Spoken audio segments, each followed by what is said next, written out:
This is the Barbados Today morning news for Friday, December 20th. Thank you for joining us. I am Mary-Claire Williams.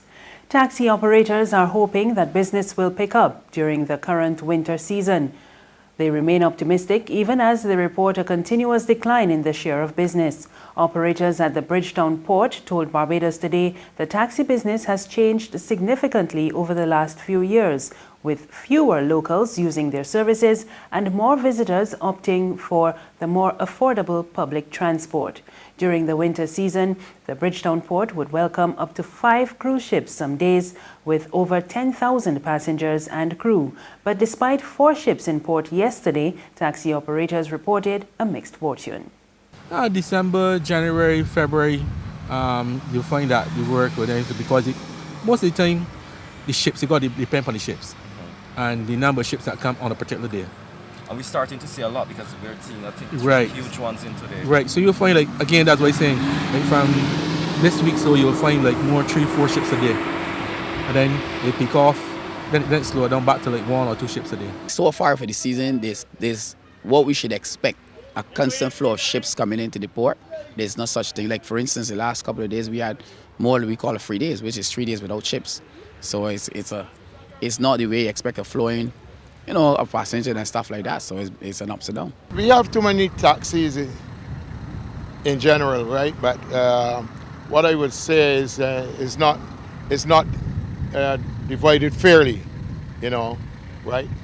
What we get what fall off from we only get the crumbs, So that is what it's all about here today. But you might see a lot of people, they're up and down, they're walking. There has a cruise ship at the flour mill as well. You have 4 ships inside here, right, and you have 1 by the flour mill. You know what I mean? And it's still not a good day for the taxi man. In other tourism news, a top official of the industry is calling for a comprehensive review of the tourism program offered at the Hospitality Institute of the Barbados Community College. Chairman of the Barbados Hotel and Tourism Association, Stephen Austin, said too many young people are entering the sector without the requisite soft skills. To further develop tourism, we have to facilitate the improvement of skills of our people. Because you could talk about the plant and the concessions and everything else, but what brings visitors back to Barbados? Engagement. Chatting, discussing, talking about where they come from, why they're here. That's what brings people to Barbados.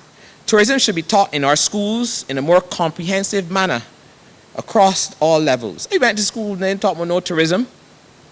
They had no talk about tourism or hospitality. And we need to do better. How we can do better though? We need to ensure that all our Barbadians, all young Barbadians, starting in our primary, secondary, are educated about the potential opportunities available in the travel and tourism sector. Water Resources Minister Wilfred Abrahams says the Barbados Water Authority will seek to minimize outages during Christmas.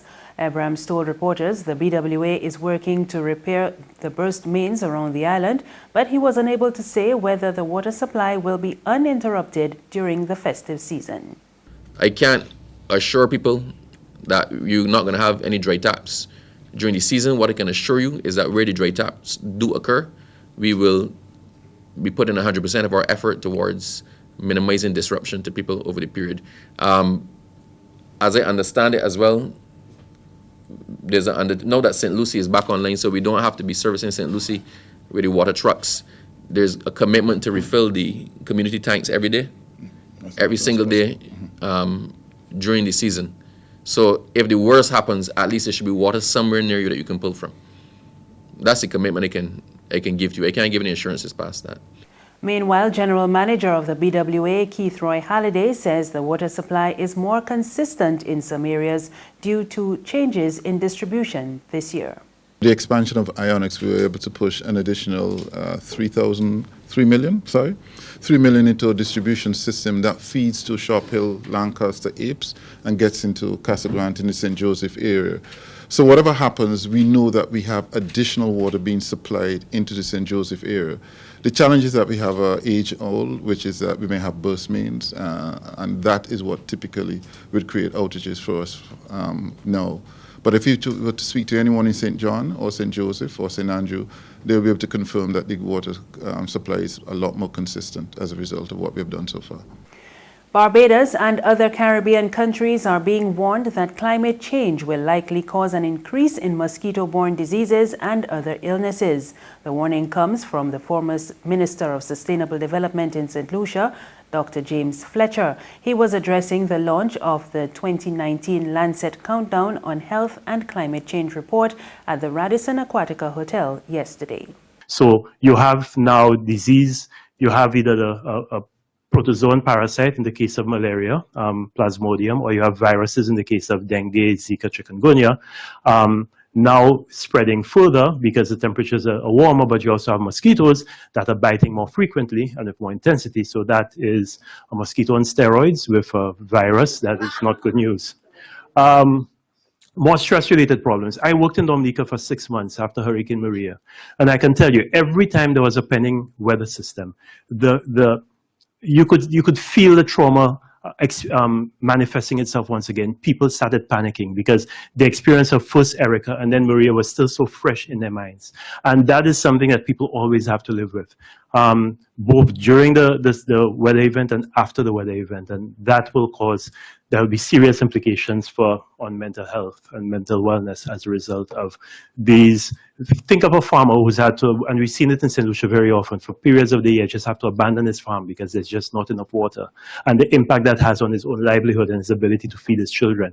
These are simple things that we don't pay attention to, but these are the ways in which climate change is already affecting people's health and wellness and their state of well-being. There's regional and international news after this short break.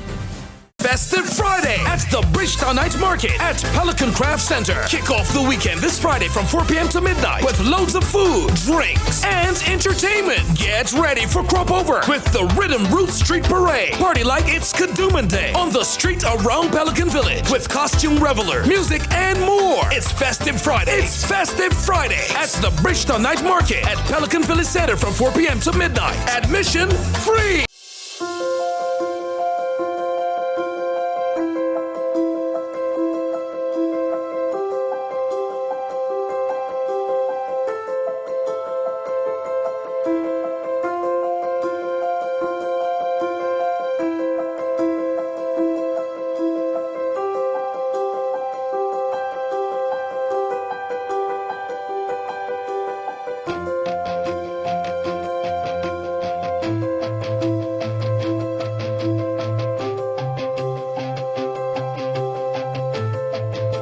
Barbados Today, news you can trust.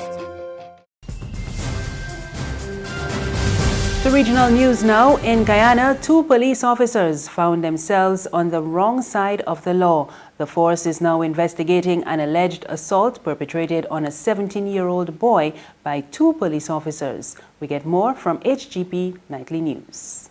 Prime Minister Dr. Keith ROWLEY said refurbishment work on President's House has been completed within the promised time frame and well within budget. The Prime Minister said the lowest bid for repair work was $98 million, while the highest was $174 million. He said when the lowest bidder entered into negotiations with UDICOT, they were able to negotiate further and agreed to reduce the final cost to $89 million. He said government's main intention was to get value for money. So when those who have enriched people with public money for doing nothing other than being fortunate to have the money come to them by all kinds of ways, that is not what we subscribe to. He dismissed claims that the money spent on the president's residence could have instead been spent to better the lives of the citizens of Trinidad and Tobago. He added the government just does not give handouts to people. You can have a project, and that project will require the involvement of those people who will contribute to the building, providing a service and so on, for which they are paid. Or you can give handouts in the form of public assistance to those who work and so on. Or you can steal the money and put it in your pocket through overinflated contracts.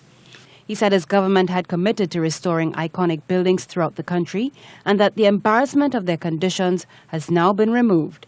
On the international scene, Guinea President Alpha Condé said on Thursday that he will seek a public referendum on a new constitution. It's a move his opponents fear he will use as a pretext to hang on to power beyond the end of his constitutional mandate. Condé has governed since 2010, and his second and final 5-year term finishes next year. Demonstrations since October against a possible constitutional change have resulted in at least 14 deaths across the country. And that's news, but for the very latest, visit our website at www.barbadostoday.bb. You can also subscribe to our e-paper, email updates, and like us on Facebook, and sign up for breaking news alerts via WhatsApp. We're also on Izumi Media in bus terminals and Screenplay at supermarkets and gas stations near you. You can also hear us on Mix 96.9 FM and Capital Media HD 99.3 FM. I am Mary Claire Williams. Good morning.